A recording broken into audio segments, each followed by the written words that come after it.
Hello guys! Welcome to my mini vlog. Today, magluluto ako ng ginisang papaya with dahon ng saluyot.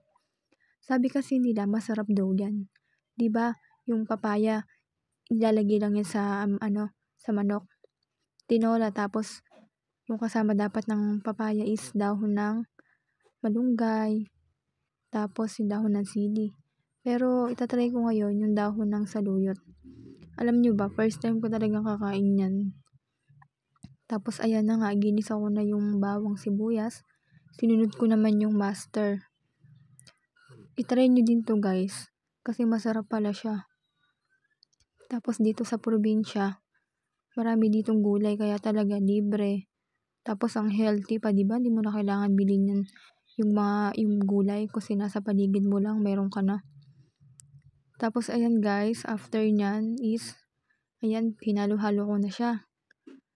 Pag okay na yung master, ilalagay ko na dyan yung papaya. Kasi nga gusto ko gulay. Mas okay kasi pagkakakain ng gulay. Mas siya, mas healthy. Ayan guys, nilagyan ko na yun ng tubig. I-try nyo din iluto, hindi kayo magsisisi kasi masarap siya talaga.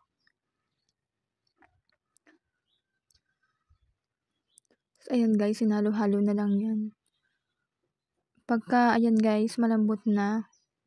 'Di ba malambot na? So, ngayon, ilalagay ko na dyan yung dahon ng saluyot. Yung dahon ng saluyot pala guys, dito ko lang yung kinuha sa tagdira namin kasi may mga tanim dito. So, ayun lang guys.